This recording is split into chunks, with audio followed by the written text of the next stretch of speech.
50, simplement congolais.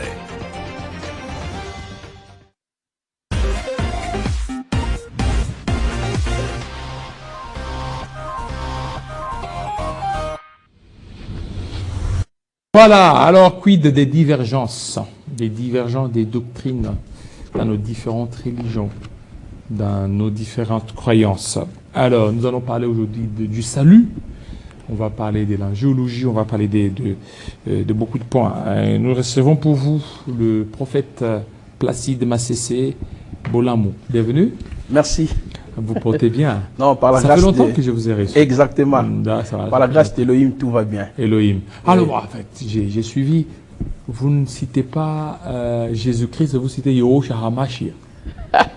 Bon, en réalité, dans mes prédications aussi, je parle de Jésus-Christ, parce que nous avons été colonisés par les Belges, parce que la première version de la Bible n'a jamais été écrite dans la langue française. Nous avons par exemple les Tanakh ou les Tanakh. Après, il y a eu la version 70. Au 1er siècle, même la langue française n'existait pas, les temps français n'existaient pas.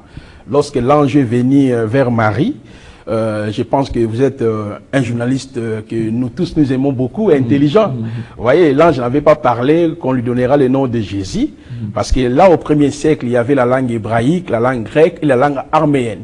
Alors, l'ange avait parlé dans la langue hébraïque. Le nom que l'ange a révélé à Myriam, Marie, c'était Yehoshua. Parce que ce nom, pour la première fois, nous le retrouvons dans Nombre chapitre 13, le verset 16.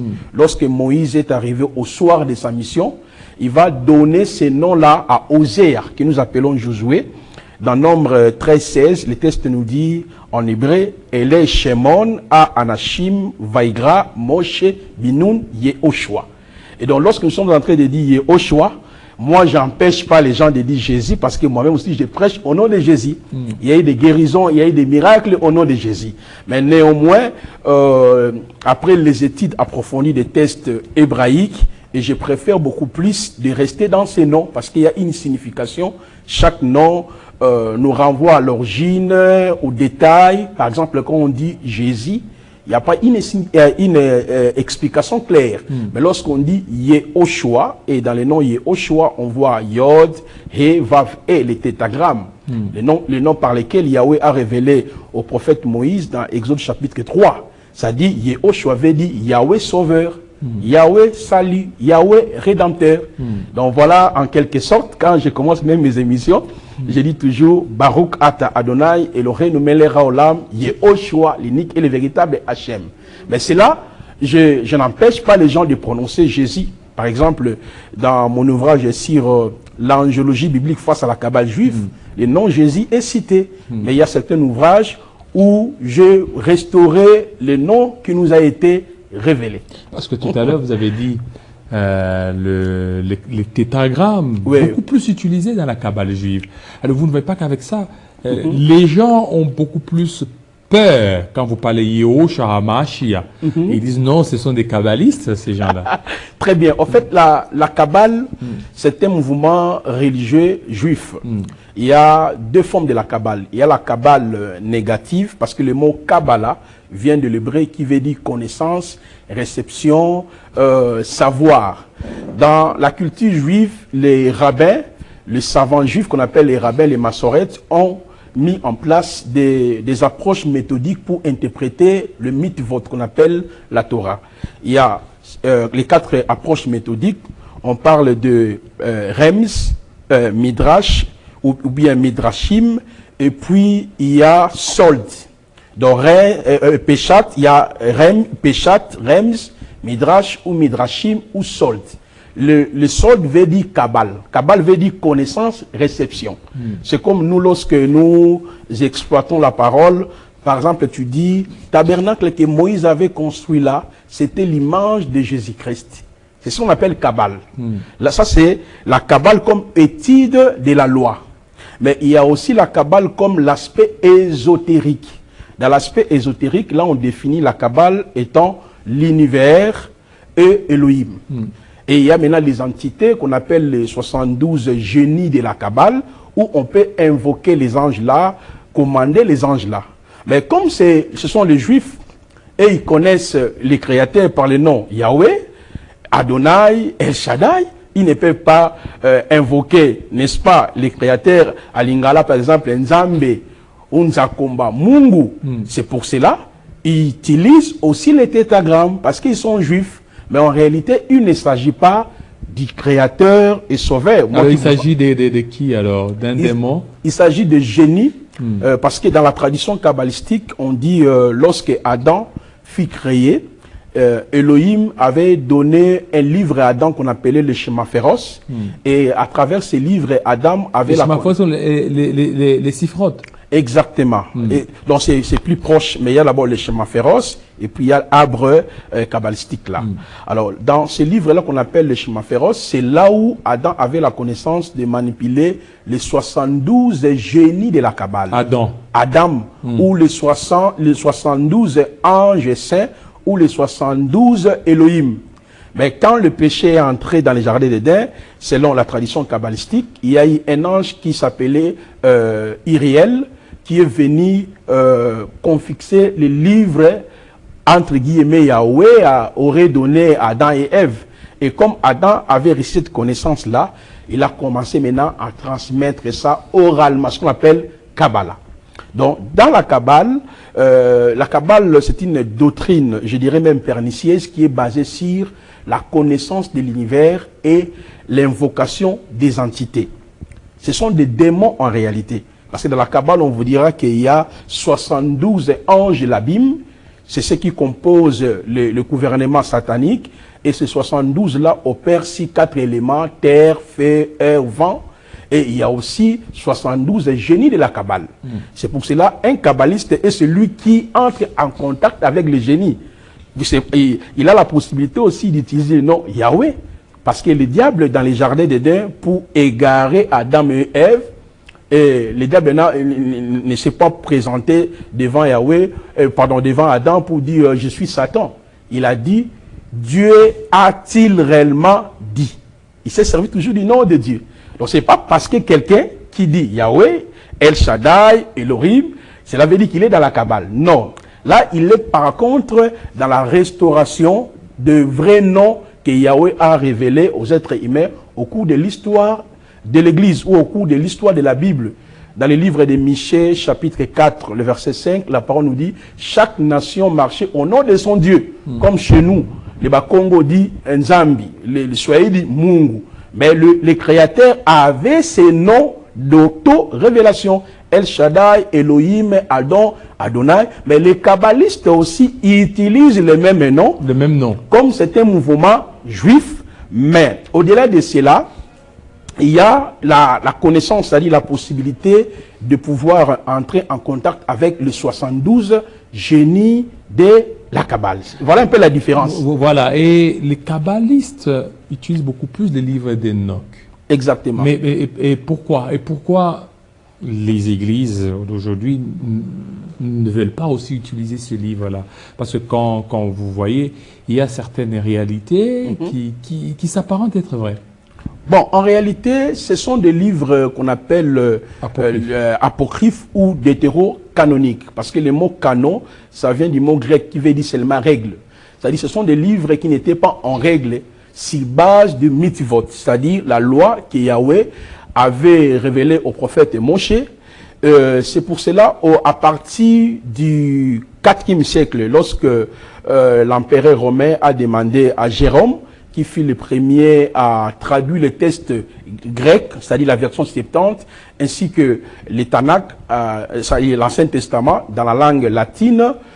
Il avait même inséré le livre deutéro-canonique que les savants, les massorètes ont rejeté parce que le contenu de ces livres-là contredisait même la loi mère que Yahweh avait promulguée au mont Sinaï. C'est pour cela, quand vous lisez même le livre apocryphe ou deutéro-canonique, il y a certains éléments, certaines informations qui sont essentielles. Mais quand vous pénétrez la profondeur de ces livres-là, il y a une forme de contradiction entre la Torah, l'enseignement que Dieu a révélé au prophète Moïse, parce qu'au mont Sinaï, Moïse a reçu les 613 lois. Dans ces 613 lois, il y a 3 répartitions. Il y a les lois morales, les lois civiles et les lois cérémonielles. Mais quand tu lis les livres des théories canoniques, il y a des contradictions en elles par rapport à la loi. Et pas seulement ça. Lorsque nous lisons aussi les écrits des apôtres, nous avons par exemple les 4 évangiles, Actes des apôtres, 21 épîtres et Apocalypse. Et lorsque vous faites une étude religieuse approfondie, magistrale, vous allez voir qu'il y a une forme de contradiction. Par exemple, dans le livre d'Enoch, c'est là où on parle de la connaissance des 72 génies de la Kabbale. On vous explique comment tel ange a révélé ça à gauche, à droite. Or, nous, les chrétiens, ce sont ces anges qui ont amené même la science, la magie et aussi beaucoup de choses. C'est une vérité, mais une vérité qui vous amène tout droit à l'enfer, dans le monde des ténèbres. Parce qu'à la lumière de la parole, nous les chrétiens, nous n'avons pas droit d'entrer en contact avec les anges. Parce que nous croyons à l'existence des anges. Je prends par exemple dans les textes de Matthieu chapitre 18, le verset 10. Lui-même, Yeshua dit au ciel, chaque croyant a un ange qui le représente auprès du Père. Ça, c'est la première information. La deuxième information, dans Hébreux chapitre 1, le verset 13-14 nous dit, ne sont-ils pas tous des esprits au service de Dieu? Tel que je suis en train d'échanger avec vous, messieurs les journalistes, les entités invisibles sont avec moi. Mais ce n'est pas à moi d'entrer en contact avec ces génies-là. Il y a le génie de l'année, du mois, du jour et le génie de l'ère. C'est écrit. Un chrétien qui est assis dans la parole, il sait très bien que les anges des mois existent, des années existent. Les anges des eaux aussi. Des eaux existent. Je vous donne Apocalypse chapitre 9, les gens peuvent lire à la maison, le verset 13-14. Il y a les anges du jour, des mois et de l'ère. Mais le Seigneur a établi des principes qui sont inviolables. Quels sont ces principes-là? Notre communion n'est pas avec les anges. Lorsque vous lisez par exemple dans Colossiens 1er, le verset 20 à 23, on nous montre que notre communion passe par l'œuvre achevée par la croix. Parce que la croix est le seul chemin par lequel l'homme est retourné vers Dieu.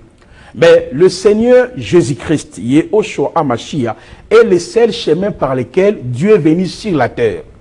Dans le livre de 1 Timothée 3, le verset 16, la parole nous dit, le mystère de la piété est grand, Dieu a été manifesté en chair. Maintenant, à partir de la croix, nous entrions en communion avec Dieu. C'est-à-dire notre communion, ça s'est fait par la croix et le Saint-Esprit. Alors, ceux qui ont reçu le Saint-Esprit, ils doivent croire que la présence des entités angéliques les accompagne. Mais ce n'est pas à nous d'appeler les anges, comme les kabbalistes invoquent les anges de guérison, les anges de prospérité. Vous n'allez pas commander ces anges. Non. Mais ce sont, quand on dit, ce sont ces anges qui sont à notre service. Quand ils sont à mes services, je peux leur donner des ordres. Très bien, messieurs les journalistes. Lorsque vous lisez religieusement Hébreux chapitre 1, 13, 14, le texte nous dit, ne sont-ils pas tous des esprits au service de Dieu? Au service d'abord de Elohim, de Dieu. Vous voyez, parce que ce sont les esprits sous la prérogative de Dieu.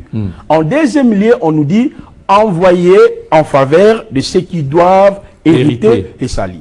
Donc, il y a déjà les principes. C'est-à-dire, la communion des anges sont liés étroitement avec Dieu. C'est Dieu seul qui a ces prérogatives-là, de pouvoir envoyer l'ange de la guérison, l'ange des bénédictions, l'ange de prospérité, l'ange des miracles, l'ange de ceci. Vous voyez ça? Mais moi, ma communion est avec Dieu à travers la croix. Je dois adresser au Père. Et maintenant, le Père, dans ses prérogatives, il sait, comme il y a un ange, par exemple, de l'eau, un ange des jours, des mois, de l'année, c'est lui seul qui a cette mobilité-là de pouvoir commander les anges. Mais la Kabbale, c'est le contraire. Là, maintenant, c'est l'homme. Quand vous êtes journaliste, vous voulez avoir la sagesse, l'éloquence, il y a les anges de l'éloquence. Et les anges de domination. Mais il y a aussi des anges. Parce que, il vous souviendra, dans Actes des Apôtres, lorsque Pierre était sorti de la prison, il y a eu des confusions. Des gens qui priaient, ils ont dit non, on a vu là, c'est comme si c'est l'ange de qui appartient l'apôtre Pierre. Donc, dans leur croyance, c'est qu'il y a des anges de qui tu appartiens. Exactement. Je dis, cette doctrine-là, elle est fondée. J'ai même dit tantôt, dans Matthieu chapitre 18, le verset 10, le Seigneur a dit, que lorsque l'un de ses enfants est méprisé sur la terre, son ange qui est devant le Seigneur, tout chrétien a son ange gardien. Autrement dit, tout chrétien est accompagné par les anges. Mais sur le point de principe, ce n'est pas à nous d'entrer en contact avec mon ange, au moins que le Seigneur ordonne à cet ange-là de te parler. Il nous arrive à des fois, comme si vous conversez avec quelqu'un, et l'Esprit de Dieu ne part pas, ne vient pas, attention, il y a un danger. Ça, c'est le service des anges. Parce que les anges jouent un grand rôle à côté des Élis. Ils sont là pour nous parler, pour nous diriger, pour nous conduire, pour nous révéler, pour nous protéger. Vous voyez, c'est ça le rôle des anges. Mais la Kabbale, c'est un poison qui ronge dans nos assemblées aujourd'hui. C'est pour cela que j'avais même écrit cet ouvrage-là, l'angiologie biblique face à la Kabbale juive, où un homme, il dit, je commande l'ange de la guérison. Il ne peut pas commander. Non, j'active l'ange de guérison. Ou bien j'ordonne aux anges de puissance. Là, ce sont des prérogatives qui reviennent seulement à l'autorité étatique qui est Elohim. On ne peut pas activer les anges. Mais vous allez les activer si quel bateau magique. Il faut que tu sois sorcier. Oui, mais c'est-à-dire que lorsque vous activez, comme par exemple, l'activation des anges par l'hospitalité.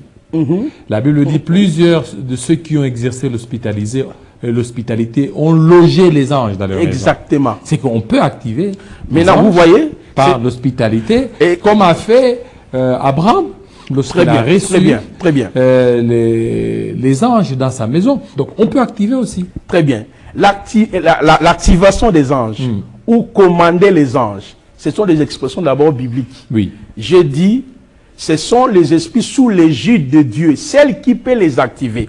Mais nous, il y a des actes qu'on peut faire qui fera de sorte que les entités invisibles soient en mouvement. Par exemple, lorsque je prie, je proclame la parole. Parce que les anges, ils sont là pour obéir à la parole. Je peux dire, Seigneur, il y a l'ange de guérison, il y a l'ange des opportunités, il y a l'ange de ceci. Il est écrit dans ta parole, tu es mon berger. Envoie ces anges-là à ma faveur. Ça, ce n'est pas prohibé dans la parole. Ça, c'est recommandé. Donc, le problème en est que nous ne sommes pas conscients qu'il y a toute une armée invisible que le Seigneur a prévue pour nous, à part le Saint-Esprit. Mais l'armée céleste, les anges, ne sont pas sous notre commandement. C'est à Dieu. Les gens qui invoquent les anges ou qui activent les anges volontairement, en réalité, les bons anges de Dieu n'écoutent que la voix de Dieu. Ce sont les mauvais anges qu'on appelle les démons, qui sont même à la base de plusieurs mouvements ésotériques. Et maintenant, ces anges-là, il faut dire que, écoute, mais ceux qui sont à notre service, les anges qui sont à notre service, ils ne nous écoutent pas? Non, quand tu proclames la parole, exemple, vous voulez sortir, il y a un ange de protection, il y a un ange de bonheur. Vous prenez la parole, vous proclamez la parole. Seigneur, il est écrit, c'est toi, ma délivrance et tout consort. Et puis je te dis, Père, parce que devant Ponce Pilate, Christ nous a montré la voie. Il a dit à Ponce Pilate, je pense dans Matthieu 26 ou 53, il dit, je dirai à mon Père d'envoyer une légion d'anges. Donc lui-même, il nous a montré la voie. C'est-à-dire, au-delà du Saint-Esprit qui était en lui, dans Luc chapitre 4, le verset 17 à 18, il a dit quoi? L'Esprit du Seigneur est sur moi parce qu'il m'a oint. Et dans l'écriture de Jean chapitre 1, 40 à 45 à 46, et après avoir échangé avec Nathanaël, qu'est-ce qu'il a dit? Vous verrez désormais les anges de Dieu en train de monter et de descendre dessus le Fils de l'homme. Donc il était conscient, je suis loin du Saint-Esprit. J'ai le Saint-Esprit, la plaisir du Saint-Esprit, mais il y a aussi les entités invisibles qui sont avec moi. Mais lorsqu'il est arrivé devant Ponce Pilate, il nous montre maintenant la voie. Il a dit au Ponce Pilate, je dirai à mon Père d'envoyer une légion d'anges. Donc il montre qu'un chrétien ne peut pas s'adresser directement aux anges. De bonheur, de protection, de guérison, du succès. Mais un chrétien doit être conscient, ces entités-là existent. Ils sont à notre service. Ce sont nos compagnons de service. Ils sont là pour nous assister. Mais la voie pour les toucher, il faut passer par le Père et en s'en servant de sa parole. Donc quand je proclame la parole, je m'adresse à Dieu le Seigneur envoie les anges. Mais ce n'est pas à moi de connaître quel est le nom de ces anges-là. Au moins que le Seigneur les autorise de se révéler en vous, parce que l'apparition angélique est biblique. Moi, je me rappelle, j'étais en Chine en 2018, et pendant que je priais, des entités invisibles sont entrées dans ma chambre. Je les ai vues, nous avons échangé. Mais Ce sont les entités du bas astral ou de l'autre astral? non, ce sont des anges que Dieu lui-même a envoyés. Qu'est-ce qui vous a rassuré que c'était des anges? Voilà, parce qu'un bon ange, lorsqu'il vient, il apporte toujours le message de l'Éternel. Il ne peut pas contredire le fondement posé par les apôtres. L'apôtre Paul nous donne un indice magistral dans Galates chapitre 1. Il dit, même si un ange venant du ciel, il vous annonce un autre évangile s'écartant à l'évangile que nous vous avons annoncé, qu'il soit anathème. Donc l'ange de Dieu, quand il vient, il va vous donner des messages qui sont conformes au message antérieur, la doctrine. J'ai changé avec ces anges-là, des anges. Ils sont arrivés, j'étais en prière.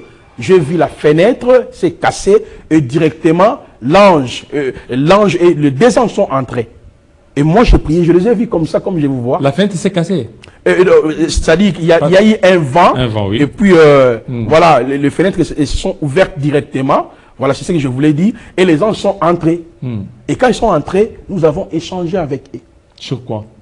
Sur mon appel, ils m'ont dit des choses. Voilà, il faut restaurer les messages de la croix. Parce que je te prépare l'église au Congo. Il y a des pasteurs, il y a des prophètes qui sont déjà dans des pratiques de la Kabbale. Donc il y a un ange comme moi, comme ça, un habit. Non, l'ange là que je voyais, je n'arrivais même pas à voir leur face. Il était habillé comment? Il était habillé en blanc. En blanc? Oui, des anges. Donc je n'arrivais même pas, parce que j'essayais même de soulever ma tête pour voir. Il y avait une gloire énorme dans la pièce où je me retrouvais. En Chine? En Chine. Dans un hôtel? Non, bon, c'était un appartement, voilà. Voilà, j'ai vu les entités, on a échangé avec eux. Ils m'ont donné une commission. Ils m'ont dit, voilà, Dieu nous a envoyés. Parce qu'en 1993, Dieu lui-même était venu vers moi. Il m'avait dit, avale les rouleaux, tu enseigneras la parole, tu prêcheras la parole partout.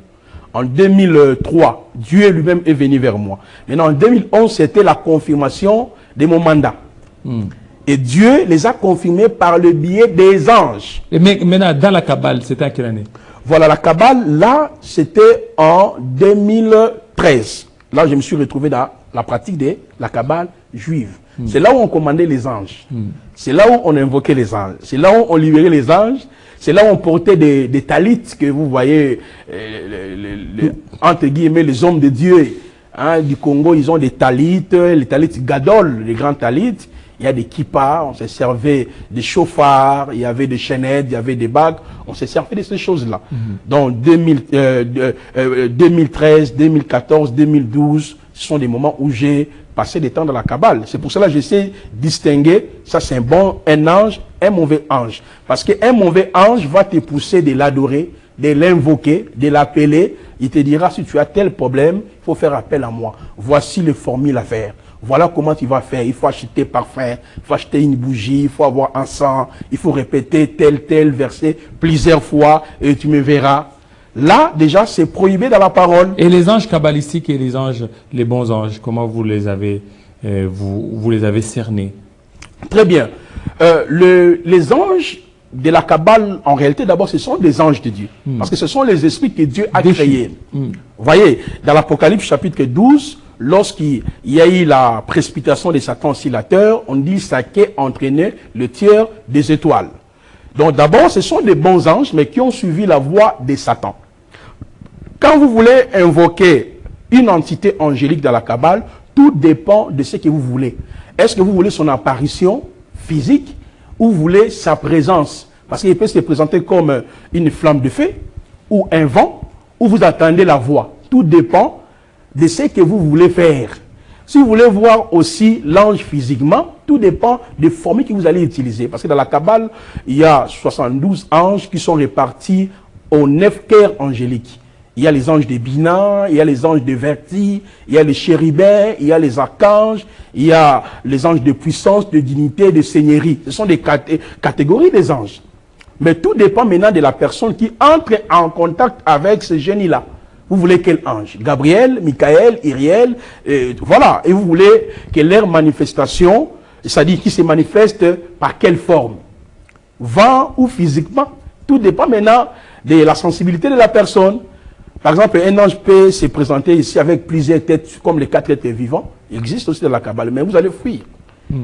D'où les gens préfèrent beaucoup plus écouter la voix. Peut invoquer un ange, mais ils se limitent seulement à l'écoute. Donc voilà, nous, quand on pratiquait, par exemple, la Kabbale, on pouvait utiliser plusieurs méthodes. Et vous faisiez aussi le voyage astral.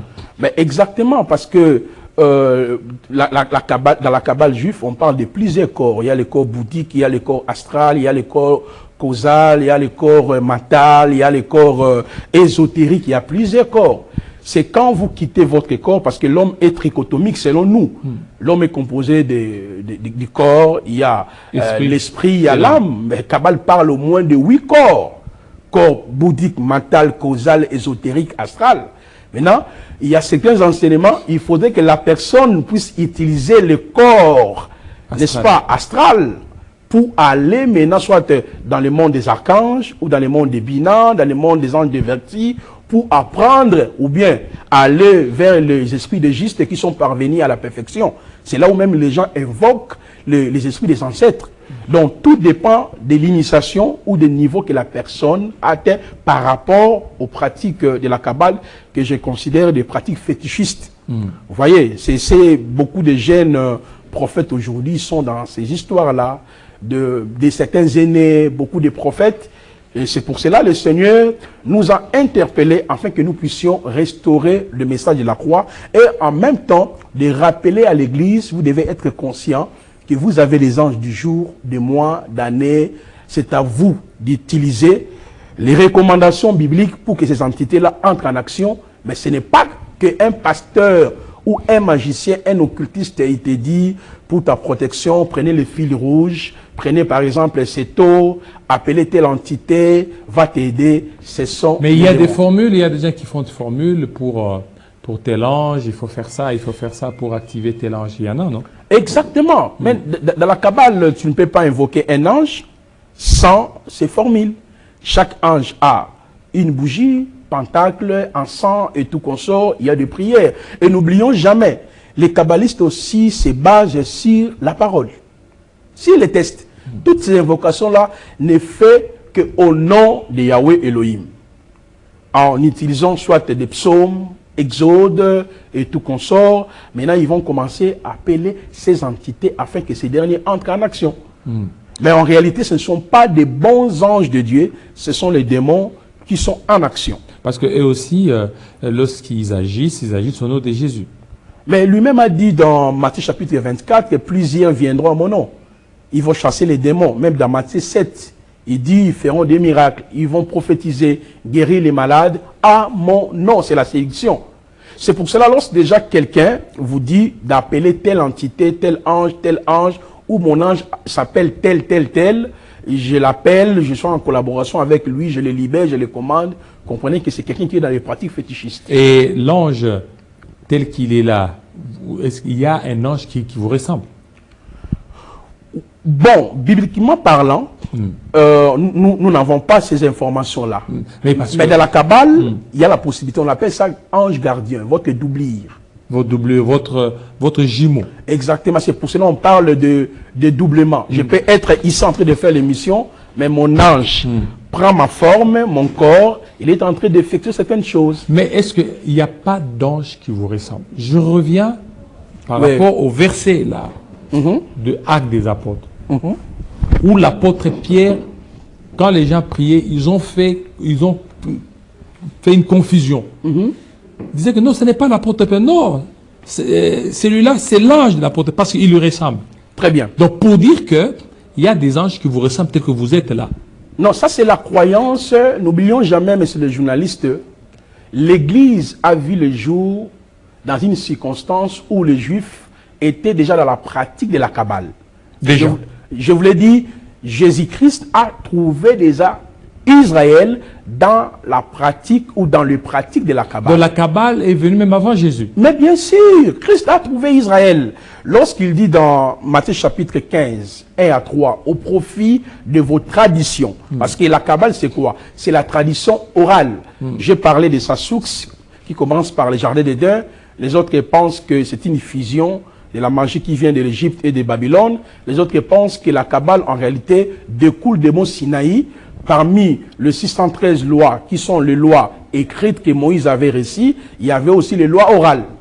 Maintenant, quand Christ est venu, a trouvé déjà Israël dans les traditions des anciens. Quand il dit tradition des anciens, il fait l'allusion aux pratiques kabbalistiques, parce qu'ils avaient mis en place plusieurs livres, tels que les schémas féroces, tels que les Hazoah, tels que les Talmuds. C'était des livres là où on interprétait le mitzvot, le 613 lois. Il dit, au profit de vos traditions, vous annulez le commandement de Dieu. Et il y avait deux mouvements religieux qui étaient en confrontation. Il y avait les scribes et les pharisiens. Les autres croyaient à la résurrection et aux apparitions des anges. D'autres mouvements ne croyaient pas à la résurrection et aux apparitions des anges. Donc l'étonnement de la première église, pour moi, je trouve ça c'est normal, parce que ils avaient la connaissance là qu'un homme a un ange Et qui lui ressemble. Exactement, c'est dans la tradition juive, c'est comme ça. Mais oui, est-ce que ça peut aussi être ainsi, non? Dès que vous êtes là, vous avez un Placide Massese Bolamou, hein, et qui est là, donc qui est votre ange.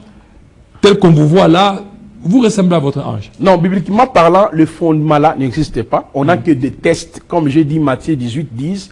Un ange me représente devant le Père. Vous voyez? Mais dans la pratique de la Kabbale, une pratique fétichiste, c'est là où on parle de dédoublement. Et là où ton ange est comme toi. Oui. Tu peux rester à la maison, tu fais des prières. On active d'abord ton ange gardien via ta date de naissance, ton nom, on va faire les calculs, on écrit votre nom, Kilolo, en hébreu, parce que dans la langue hébraïque, chaque consonne a une valeur numérique, et chaque consonne a une signification, ils vont faire des calculs et tout consort, on vous met en contact avec votre doublure. Et c'est actuellement on appelle avatar, non? C'est dans les sens d'avatar. Exactement. Actuellement, donc tu peux être à la maison, c'est celui-là que vous envoyez. Il peut participer dans des dialogues, dans des discussions. Il y a les gens qui peuvent te dire non, mais je t'ai vu, tu étais de deux côtés. Exactement. Ce sont des pratiques. Donc, de doublement. Exactement. Et des jumeaux. Il y a de ce, j'ai même suivi, il y a des enseignements de jumeaux. Exactement. En fait, ce sont des pratiques, comme je viens de dire tantôt, des pratiques fétichistes. Mais moi, étant que croyant, j'ai l'assurance que j'ai le Saint-Esprit, je suis sauvé à partir de la croix, et les entités invisibles marchent avec moi sous l'égide de Dieu. Point barre. Je n'ai pas le temps de connaître que tel le nom de tel ange. Est-ce qu'il y a un ange? C'est ça, au fait, la Kabbale, la séduction. Parce que la Kabbale n'est pas seulement dans le domaine religieux. Vous trouverez même la Kabbale dans le domaine politique, dans le domaine de footballeurs, partout. Donc, dans toute, je dirais même dans notre société, elle est présente. Là où on dit aux gens, pour ta protection, comme tu es un entrepreneur, voilà, il faut appeler tel ange, ceci. Or, nous les chrétiens, sauvés par la grâce au moyen de la croix, on n'a même pas le temps avec ces entités-là, parce que nous avons les entités supérieures qui sont avec nous. C'est à nous de s'adresser à Dieu, si vous voulez, l'ange de la protection, l'ange de guérison, l'ange de succès, l'ange des miracles. Et ces entités-là existent bel et bien. Dieu a cette capacité de les mettre à notre faveur. Voilà, il y a beaucoup de gens qui réagissent hein, Oui. par rapport. Il y a beaucoup. On n'est pas encore entré dans la matière. On va entrer tout à l'heure. Alors, j'ai une question à votre invité. Pourquoi seulement en Chine où il s'est rencontré avec les anges, et combien de fois il a vu les anges au Congo Kinshasa? Combien de fois vous avez vu les anges au Congo Kinshasa? Alors, un autre téléspectateur qui nous écrit à partir des Tanzanie, Dar es Salaam. Les kabbalistes utilisent souvent les psaumes. Est-ce que les chrétiens peuvent aussi utiliser les psaumes? Bon, voilà. Et puis, voilà. Alors, autre sujet, autre question, je pense que c'est presque la même chose ou les mêmes questions. Je vais encore reposer. Il y a d'autres personnes qui disent pasteur, veuillez insister sur le jumeau spirituel. Existait-il des jumeaux spirituels? On a vu ça dans une église de la place en train de prêcher des jumeaux spirituels. Voilà, non, les anges nous visitent même lorsque nous prêchons la parole. C'est pas parce que quand j'étais en Chine, c'est là où les anges sont venus me visiter. Moi, je vis l'apparition des anges à chaque fois. Quand Dieu décide d'envoyer un ange pour me parler, ils sont là. À des fois, quand nous prêchons la parole, Dieu ouvre notre esprit. Je vous donne un exemple. Ceux qui manifestent le don des révélations, comme la parole des connaissances, la parole de sagesse et le discernement des esprits, il y a les entités angéliques qui les accompagnent.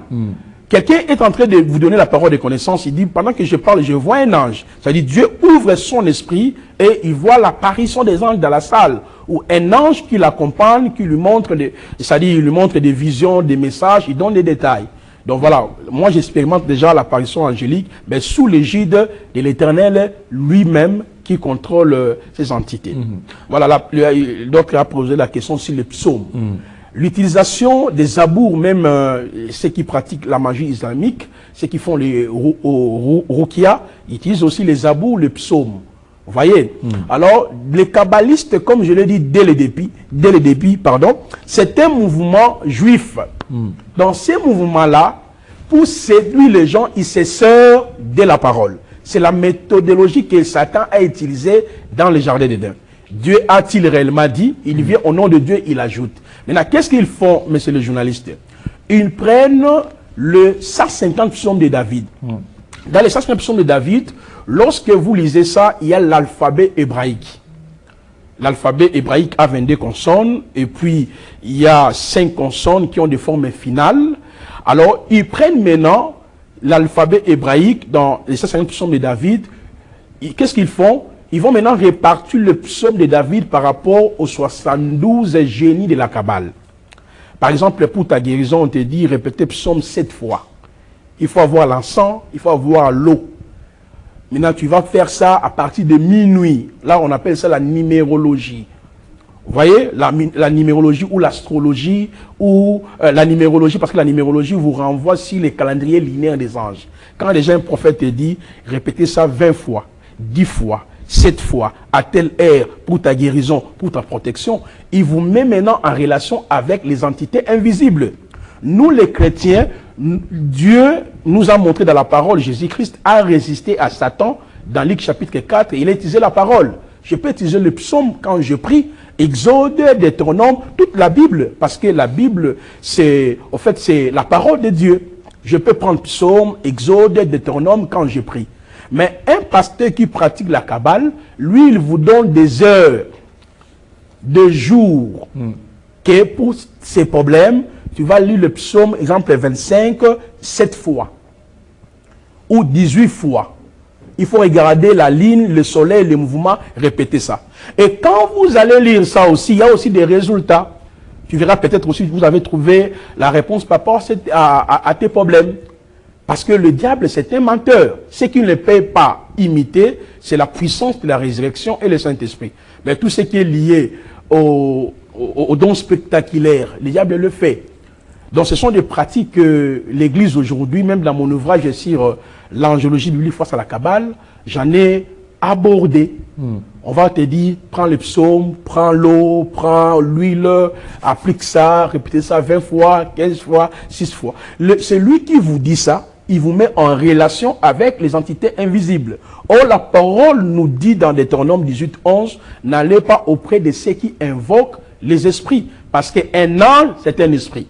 Donc, un vrai serviteur de Dieu, il va te dire, conformément à Marc 11, 24 à 28, la parole nous dit, tout ce que vous demanderez en priant en mon nom, croyez-vous que vous l'avez déjà reçu et vous le verrez s'accomplir. Il ne peut pas t'envoyer de lire le psaume 7 fois, 15 fois, 10 fois, avec l'eau, avec du sel. Ce sont des pratiques fétichistes de la Kabbale. Et la pratique du sel? Oui, ce sont les mêmes pratiques. Est-ce que la pratique du sel, c'est toujours kabbalistique ou les chrétiens aussi peuvent utiliser les sels? Bon, cette pratique-là était d'abord recommandée dans les sacerdoces lévitiques, parce qu'il y a deux sacerdoces. Nous avons les sacerdoces lévitiques qui étaient basés sur les éléments physiques. Il y avait l'eau, il y avait un sang, il y avait l'huile, il y avait de poussière, le taureau, le touterelle, beaucoup de pratiques de rituels. Mais par le sacrifice de Yehoshua, selon Hébreux 7, le verset 11 à 12, on nous dit, il a changé ces sacerdoces-là et il y a nécessairement un changement de loi. Sous d'autres mots, lui-même il devient taureau, bélier, touterelle, pigeon et tout consort. Pour nous, il n'y a plus la notion de pratique. Au cas où le Saint-Esprit vous donne de faire un acte prophétique, une recommandation dans un cas spécifique. Pour nous, tout passe par son nom. La guérison passe au nom de Yehoshua. Les miracles, la bénédiction, tout découle à son nom. On n'a pas besoin de recourir dans ces pratiques. Maintenant, ceux qui pratiquent l'ésotérisme juif, la Kabbale, ils envoient le chrétien maintenant dans ce genre de pratiques. Prends du sel, prends l'eau, tout le temps, tout le temps. Lorsque quelque chose, ça devient répétitif, on vous dit répéter ça pour ta guérison. C'est ça en fait le poison qui ronge nos ensembles aujourd'hui, la Kabbale juive. Parce que vous parlez, tout s'est fait au nom de Jésus, Yehoshua Mashiach. Mais il y a certains qui disent que le nom de Jésus, c'est l'égrégore. Jésus-Christ, ça n'a jamais existé. Ils disent que c'est l'égrégore, c'est-à-dire l'ensemble de toutes les énergies. Donc, lorsqu'il y a toutes ces énergies, vous faites là, vous dites Jésus, Jésus. Bon, ceux qui disent ça, je dirais, ils ont raison, mais ils n'ont pas aussi raison. Parce que ce qui est vrai, je l'ai démontré au début, le nom Jésus n'a jamais existé dès le 1er siècle. Le nom Jésus a vu le jour par l'arrivée de David Olivetan. David Olivetan, c'est un Français. Le premier a traduit la Bible en français. David, il s'appelle M. Pierre Robert Olivetan. Il y a même la première version que les chrétiens ne savent pas. On se base beaucoup plus sur Louis II, Saint-Mère. Mais il y a un homme qui est même la personne qui a créé ce sobriquet Jésus. C'est David Olivetan. C'est un sobriquet. C'est un sobriquet fabriqué par un Français, David Olivetan. Mais le nom qui existait, c'était le nom de Yehoshua. Mais pour nous, même si tu dis Jésus, tu dis Yehoshua, ça ne nous dérange pas. Parce que lui-même a dit, les faux feront des miracles à mon nom. Mais ce qui fait que ces noms-là, soit Jésus, Yeshua, Yehoshua, puissent avoir les effets, c'est la foi en son nom. Avoir la foi en son nom veut dire être sauvé. Acte chapitre 3. Le Messie qui s'est tenu toujours au temple, il demandait l'aumône. Et après sa guérison, qu'est-ce que l'apôtre Pierre a dit? C'est la foi en son nom. Il fait l'allusion en Jésus-Christ. Or, la Bible nous dit dans Éphésiens chapitre 2, 8, 9, le salut vient par la grâce au moins de la foi. Une fois que j'ai mon salut, et qu'est-ce qui vient ensuite? Éphésiens 1, 13, 14 nous dit, après avoir entendu l'évangile de votre salut, vous avez été scellés du Saint-Esprit. Comme j'ai le Saint-Esprit, même si je dis Jésus, il y aura les miracles. Même si je dis Yehoshua, il y aura des miracles. À des fois même, nous prions pour les gens, on dit, toi démon sors. Sans citer Jésus, sans citer Yehoshua, il y a les effets. Donc ce qui produit les miracles, 1 Corinthiens 12, le verset 1 à 11 nous dit, il y a diversité de dons, diversité de ministères, diversité d'opérations. Le Saint-Esprit, celui qui produit les dons de guérison, des miracles. Mais si nous citons le nom Jésus ou le nom Yehoshua, c'est pour se conformer aux formules qu'il nous a laissées. Vous, là où 2, 3 sont réunis à mon nom, vous chasserez les démons à mon nom, vous baptisez-les à mon nom. C'est dans ce sens-là que nous pouvons citer. Mais dans le mouvement ésotérique, c'est ce que ces gens-là disent. Ils ont créé leur terme pour dire que bon, le nom Jésus n'existe pas, c'est juste énergie, tout consort. C'est faux. Parce que nous avons même des tests du 7e siècle, comme le Coran. Quand vous lisez le Coran, les livres des musulmans, on vous confirme que Christ a existé. Le Coran. Oui, la sourate 3 qui parle de Jésus, la sourate 5 qui parle de Jésus, la sourate 19 qui parle de Jésus, la sourate 9, 10 qui parle de Jésus. Plusieurs textes antiques comme le Coran attestent que Christ a existé. Maintenant, si les occultistes vous disent que Christ n'a jamais existé, c'est un grégor et tout consort, c'est faux. Christ a existé. Pourquoi? Nous avons aussi une Bible qui date du 1er siècle, qui nous parle de l'historicité de ces personnages-là.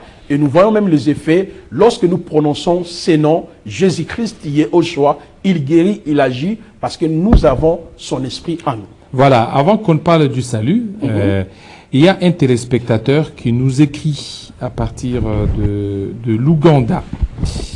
Alors, il dit, vous parlez de la Bible, Oui. vous parlez du Coran.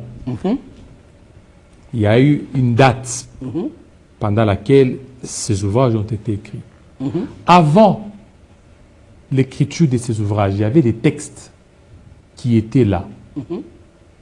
Ces gens-là étaient régis par quel texte? Très bien, très bien. Il s'agit de quel genre, pour bien me situer? Donc, le peuple. Le peuple, Voilà, très bien. ils étaient régis par... Parce que nous avons la Bible. La Bible a été écrite, je pense, c'est l'an 40, après la mort de Jésus. Et puis, il y a eu 320 et ainsi de suite. Mais avant cela, il y a eu des textes qui ont existé. Je vous reviens à cette question. Il est déjà 10 heures. 10 heures ici à Kinshasa. 10 heures à Matadi. 11 heures à Boma. Plutôt 11 heures à Goma. 11 heures à Bukavu. Même heure aussi à Walika, les centres. Et il est 10 heures ici à Kinshasa. Christian Kalonji pour la dernière livraison de la Minute Info. Christian Kalonji, rebonjour. Bonjour Jean-David Kilolo, on va prendre les grands titres d'actualité d'aujourd'hui.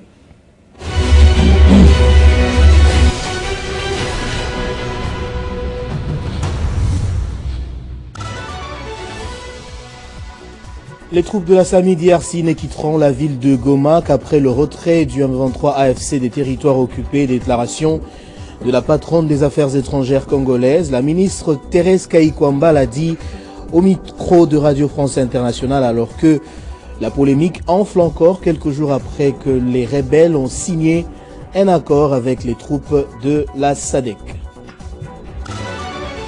Poursuivant les consultations en vue de la formation du gouvernement d'union nationale, le conseil spécial en charge de la sécurité du chef de l'État, Désiré Cachemire, a reçu le nonce apostolique porteur du message du pape. Le Vatican prône un dialogue inclusif, sincère et ouvert pour résoudre la crise sécuritaire à l'Est. L'affaire fait le tour de la toile, mais on n'en sait pas encore grand-chose jusqu'ici. La mort du brigadier de première classe Fiston Kabé Nsenda, policier de circulation routière, fait jaser.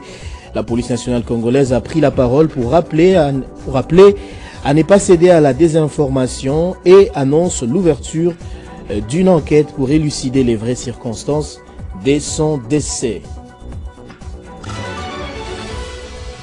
Le Parti du Peuple pour la Reconstruction et la Démocratie, cher à l'ancien président Joseph Kabila, a totalisé 23 ans d'existence. À cette occasion, la coordination PPRD de la diaspora a, dans une déclaration, condamné les attaques verbales contre le président honoraire Joseph Kabila Kabange qui s'observent ces derniers temps sur les réseaux sociaux. En France, c'est une condamnation cruciale pour Marine Le Pen en vue de la présidentielle de 2027. La chef de file de l'extrême droite a été reconnue coupable de détournement de fonds publics dans l'affaire des assistants parlementaires européens. Elle voit l'hypothèse de sa candidature fortement hypothéquée. En réaction, la Russie dénonce une violation des règles diplomatiques. Voilà tout pour la Minute Info d'aujourd'hui. Tous ces titres vous seront développés dans la grande édition de 13h. Le rendez-vous est pris. Entre-temps, l'actualité reste en continu sur votre chaîne. Retrouvez toute l'actualité en continu sur www.tele50.cd.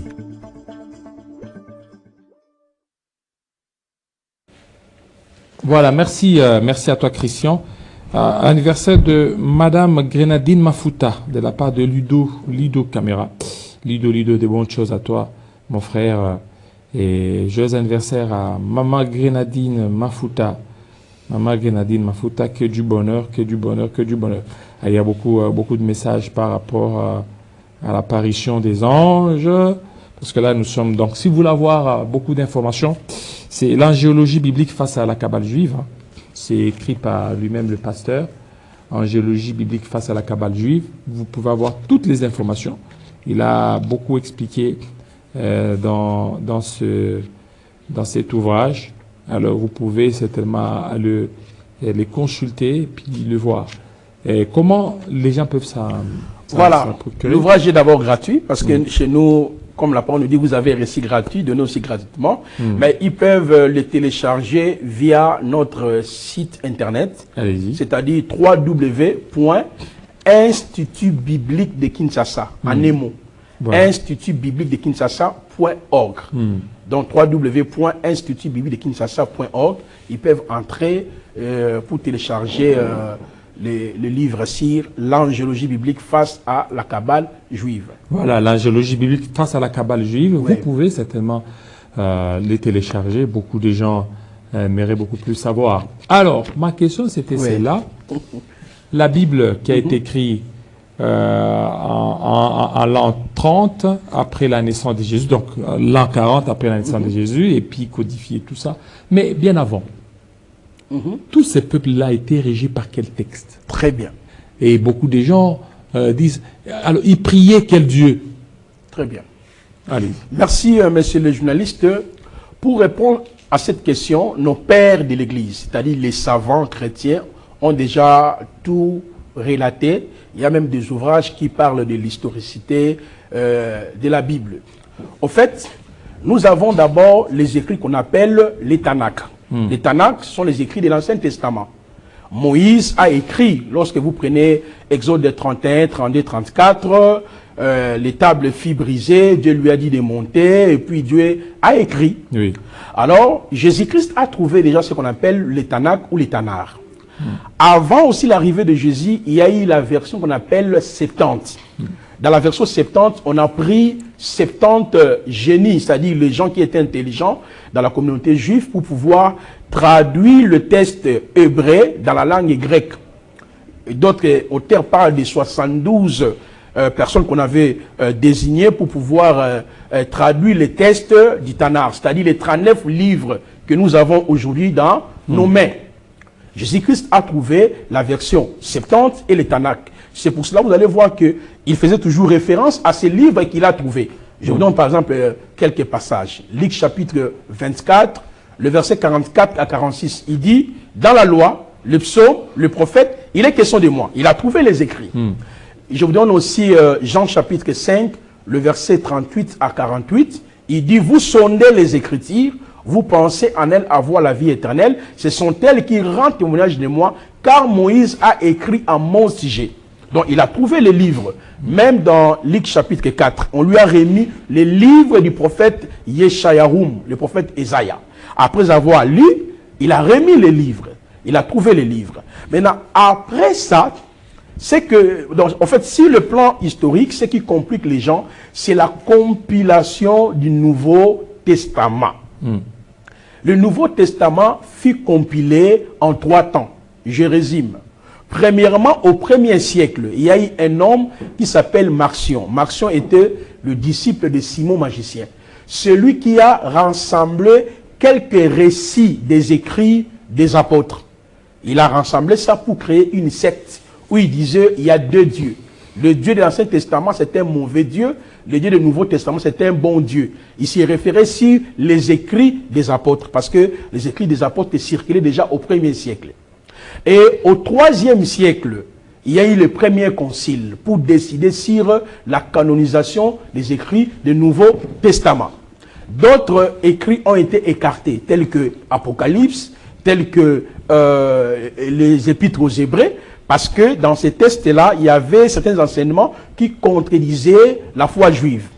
Au 4e siècle, au concile de Nicée, en 325, c'est là où on a ramené les livres d'Apocalypse et les Épîtres aux Hébreux. Le Nouveau Testament fut canonisé. Là, c'est au concile de Nicée. Concile de Nicée en 325. 325. Donc, avant le concile de Nicée, les écrits des gens antérieurs existaient, comme les Hatorah, les Haneviim, les Haketuvim, qu'on appelle la loi, le psaume et le prophète. Maintenant, au 4e siècle toujours, il y a eu une Bible qu'on appelle Vulgate. La version qu'on appelle Vulgate ou Vulgata. Ça, c'est le Jérôme qui était le secrétaire du pape, qui a demandé qu'on puisse traduire la Bible dans la langue latine. Et Jérôme s'y référé, de la version Vulgate, que Christ a trouvé, la version 70 que Christ a trouvé, et Jérôme s'y référait aussi aux textes qu'on appelait Péchito ou les Tanakh, les textes vieux de l'Ancien Testament, et c'est pour cela qu'il va traduire maintenant la Bible en latin qu'on appelle Vulgate, que nos pères de l'église catholique utilisent, même les prêtres. Mais à part ça, il y a eu aussi beaucoup de découvertes, parce qu'au 5e siècle, vous êtes sans ignorer, mais c'est les journalistes, que l'Empire romain s'est divisé en deux. Il y a eu Rome de l'Orient et Rome d'Occident sous les règnes de Théodose le Grand. Quand l'Empire romain s'est divisé, cette période-là, on appelle ça la période médiévale. C'est là où il y a eu découvert de plusieurs manuscrits, qu'on appelle les codex. Les codex sinaïtiques, les codex, il y en a plusieurs. Bref, d'après les historiens, nous avons plus de 9 et quelques mille manuscrits en hébreu, plus de 5000 et quelques manuscrits en grec, et plus de 5000 ou 6000 et quelques manuscrits en latin. Donc, on a trouvé plusieurs codex, et en l'intérieur, il y avait soit l'Ancien Testament dans son ensemble, le Nouveau Testament dans son ensemble, ou de parties et de parties. C'est pour cela les historiens parlent de fragments tels que le P10, le P51, le P40. Donc le peuple était déjà régi par la loi divine.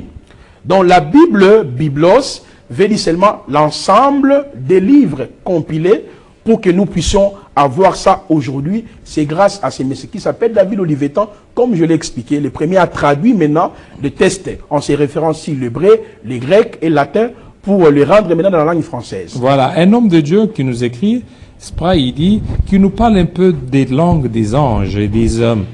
Parce que la Bible dit, même si je parle les langues des anges ou les langues des hommes, comment parler les langues des hommes n'est pas être en contact avec ces anges? Très bien, très bien. C'est une belle question. Et c'est par ici aussi, je voulais un peu élucider un point qui est important au sujet des dons de parler en langue. Parce que le don de parler en langue n'existe pas. C'est là où il y a une confusion. Ça n'existe pas. Exactement. Selon la Bible, lorsque vous lisez 1 Corinthiens, chapitre 12, le verset 1 à 11, il y a 9 dons spirituels. Ces 9 dons spirituels sont répartis en 3 catégories. Dans la première catégorie, nous avons le don des révélations. Il y a diversité des langues. Discernement des esprits, parole de sagesse. Dans la deuxième catégorie, il y a le don de puissance, de guérison et de miracles. Dans la troisième catégorie, il y a le don d'inspiration. C'est là où on parle le don de la diversité des langues. Pas le don de parler en langue.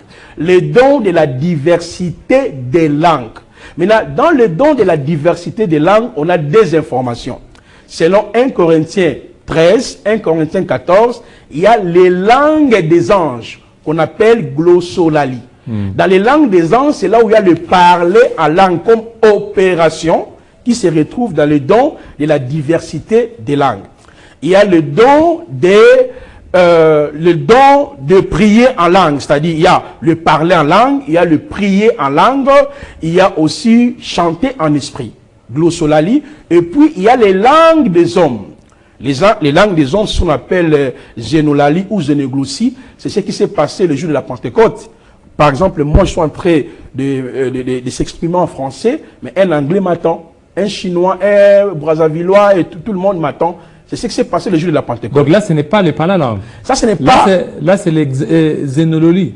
Non, oui. Ça, c'est une opération qu'on retrouve dans le don de la diversité des langues. Vous voyez ça? Alors, si moi, je parle les langues des anges, parler les langues des anges signifie quoi exactement? Les langues des anges signifient tout simplement, je suis en train soit de recevoir des messages de Yahweh dans une langue inconnue. C'est ça, le parler à langue. C'est pour cela, Paul a dit, s'il n'y a pas un interprète, monsieur, ferme ta bouche. Parce que celui qui parle en langue est comme celui qui opère dans le don de la parole de connaissance. Dans le don de la parole de connaissance, Dieu nous parle dans notre langue compréhensible. Si tu parles lingala, tu parles le français, l'anglais, Dieu viendra déposer les messages de Mesekilolo, soit dans les passés présents, dans la langue dominante. Maintenant, dans la prophétie, de la même manière, Dieu nous parle aussi dans notre langue, que la langue dominante. Si c'est l'anglais, français, il viendra. Mais celui qui parle en langue, par contre, il est en train de recevoir les messages dans une langue incompréhensible, dans une langue que lui-même ne comprend pas. C'est pour cela Paul dit il faut qu'il y ait un interprète. Parce que parler en langue, plus l'interprétation, ça peut être soit la prophétie ou la parole de connaissance. Mais celui qui prie en langue, il n'a pas besoin d'un interprète. Parce que là, il s'adresse à Dieu dans une langue incompréhensible. Et là, c'est-à-dire que donc, il y a le don de parler en langue. Il n'y en a pas. Non, il y a le don de la diversité des langues. C'est dans le don de la diversité des langues, oui. Il y a dessous... Voilà les sous-points. Comme les langues des anges et les langues des hommes. Dans les langues des anges, c'est là où il y a le parler en langue. Glossolali. Glossolali. C'est là où il y a prier en langue. Quand je prie en langue, là, j'adresse à Dieu dans une langue incompréhensible pour moi, mais Dieu écoute les langues des anges. C'est différent de prier, par exemple, à Lingala, là, j'écoute moi-même ma prière. Mais quand je prie en langue, je n'ai pas besoin d'un interprète. Là, je m'adresse à Dieu comme je m'adresse à lui lorsque je prie à Lingala. Mais quand je parle en langue, là, je suis dans le niveau où je reçois les messages pour Kilolo, soit une prophétie ou une parole de connaissance.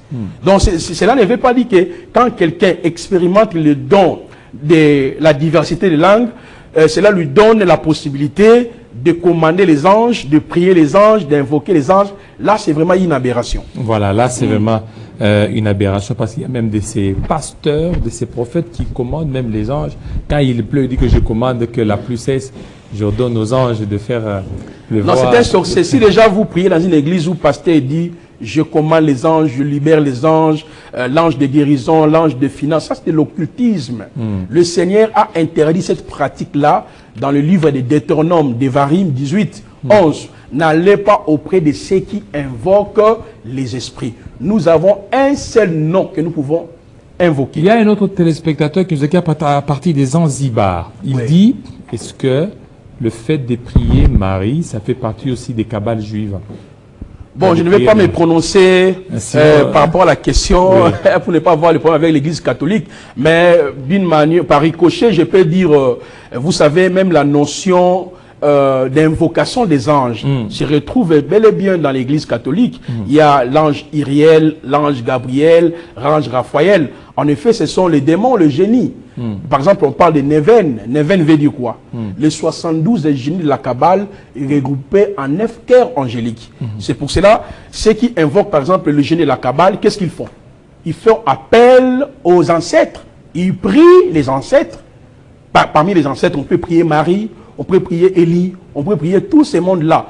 Or, la Bible nous dit il n'y a aucune relation entre les morts et le vivant. Ce sont des pratiques fétichistes. Bon, là, je ne suis pas en train de taxer l'Église catholique, mais je réponds à la question. Ce sont des pratiques purement fétichistes qui n'ont rien à voir avec le fondement de la doctrine. Vous ne pouvez pas voir quelqu'un qui est mort vous apparaître parce qu'on a vu certains pasteurs disant que j'ai vu Samuel entrer. J'ai vu tel entrer et puis il est venu. J'ai vu Haïdi Nabala.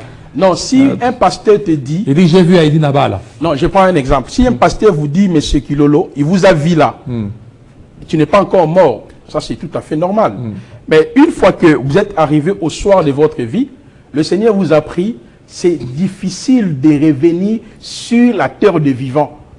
Pourquoi? Il n'y a pas la réincarnation. La réincarnation n'existe pas. La Bible parle de la manifestation, parle de la résurrection, parle de l'apparition. Voyez, je m'explique. Hébreux chapitre 9, le verset 26 nous dit, Dieu a réservé des morts de mourir une seule fois.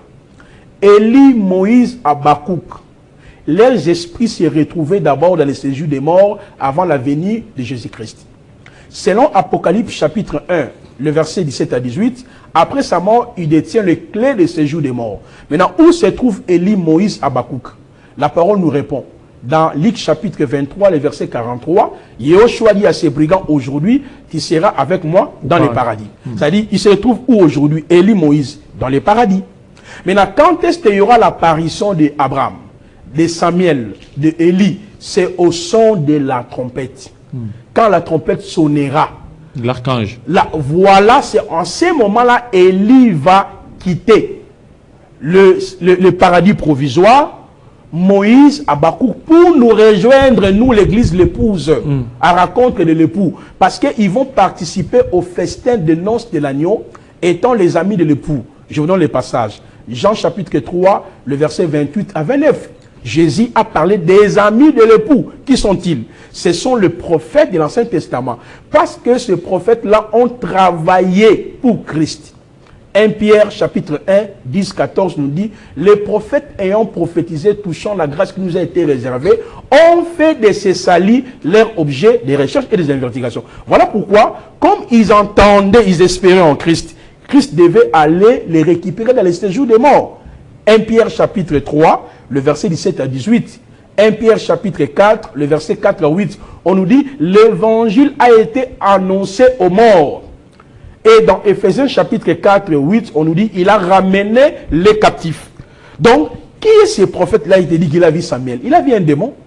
Parce que la seule condition ou la seule voie par laquelle Samuel, Élie, Habakkuk, Mouzé, Adi, Nabala, Jacques Verneau quitteront le séjour des morts, c'est par la résurrection.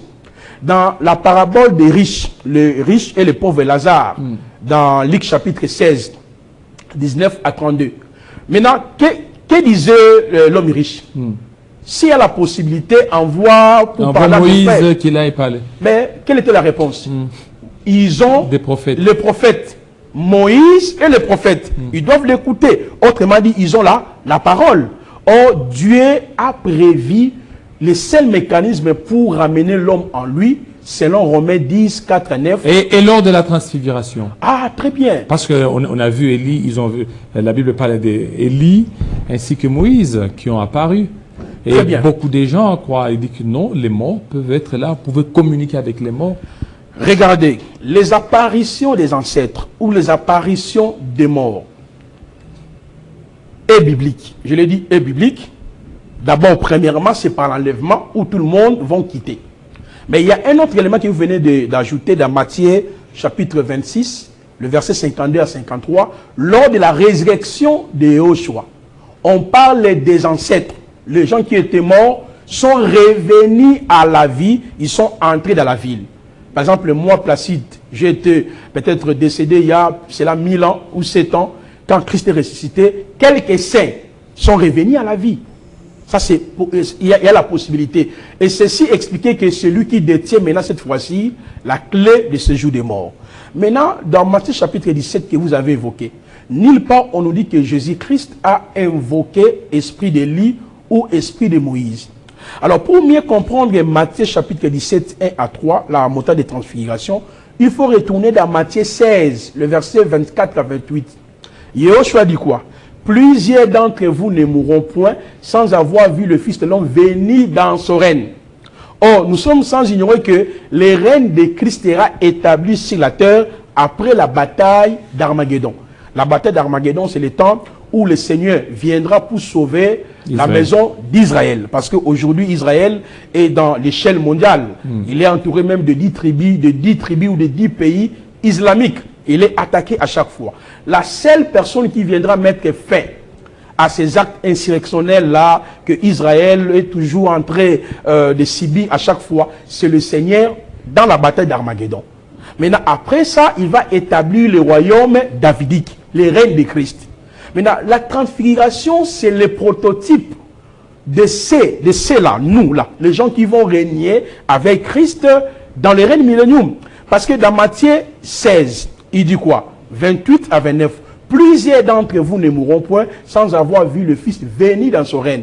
On nous dit 6 jours après, il a pris Pierre, Jacques et l'autre là, ils sont allés, ils firent transfigurer. Or, pourquoi la présence de Moïse et d'Élie?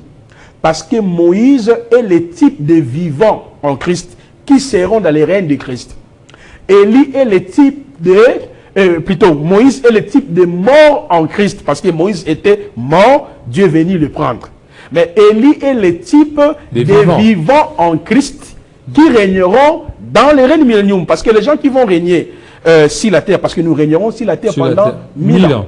Alors, les gens qui vont régner sur la terre ici, ce sont ceux-là qui manifestent les caractères de Moïse et les caractères d'Élie. Je les résume par rapport à ces textes de 1 Thessaloniciens, chapitre 4, 13-18. Au son de la trompette, à la voix d'un archange, on parle le mort en Christ, Premièrement. le type de Moïse. Et nous, les vivants, le type d'Élie. Donc, il n'y a pas question d'invocation ou évocation des saints. Et n'oublions jamais, chers journalistes, qui est d'abord Jésus. Jésus est celui qui a créé Moïse, a créé Élie. C'est lui qui détient les clés de séjour des morts. C'est lui qui gère les esprits. Vous voyez ça? Parce que dans Colossiens chapitre 1, le verset 14 à 18, la parole nous dit, en lui ont été créées toutes choses, visibles, invisibles, trône, domination. Christ les a créées. Donc voilà pourquoi les gens qui ont tendance de dire aux gens, j'ai vu Samuel, j'ai vu Élie, ce sont des gens qui sont dans les pratiques fétichistes de la Kabbale. Parce que là-bas, il y a la possibilité de voir Samuel, d'avoir Élie, d'avoir Habakkuk. Mais en réalité, ce sont les démons qui sont là pour justement vous embryer. Voilà, merci beaucoup. Alors, nous vous aurons... Merci. Alors, l'angéologie biblique face à la Kabbale juive, il y a aussi les triomphes du croyant. Oui, oui. Il y a la position du croyant après l'œuvre achevée de la croix, les quatre optiques de la prédication de la croix. Tout ça, c'est au niveau du salut. Voilà. Les saluts, nous aurons le temps peut-être très prochainement pour parler du salut beaucoup plus en profondeur. Exactement. Alors, en quelques lignes, le salut pour terminer, parce qu'il y a un autre invité pour terminer. Très bien. Aujourd'hui, on vous dit, si tu es chrétien, il faut continuer à briser les autels, à gêner pour que Dieu puisse vous libérer des liens ancestraux, vous voyez, des malédictions, des familles, tout consort. Et dans ces trois ouvrages que nous aurons suffisamment le temps de pouvoir cogiter sur ça, et j'ai expliqué, il y a une vie avant la croix et il y a une vie après la croix.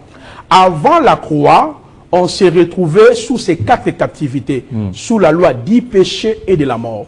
On s'est retrouvé sous nos propres péchés. On s'est retrouvé sous l'autorité de Satan et de ses démons. Et on s'est retrouvé sous les vaines manières que nous avons héritées par nos familles. Mais à travers la croix, les histoires, malédictions, liens et tout consort sont tombés. Et lorsque nous aurons suffisamment le temps, nous allons beaucoup plus cogiter sur ça pour aider l'Église à prier, à connaître ce qu'ils étaient avant, ce que Christ a fait pour eux à la croix, ce qu'ils sont devenus et ce qu'ils seront. Voilà, merci, merci beaucoup. Prophète Placide Massessé Bolamou, déjà les directeurs de programme veut avoir l'angéologie biblique. Face à la Kabbale juive. Votre livre est là, directeur Maïka. Alors, tout de suite.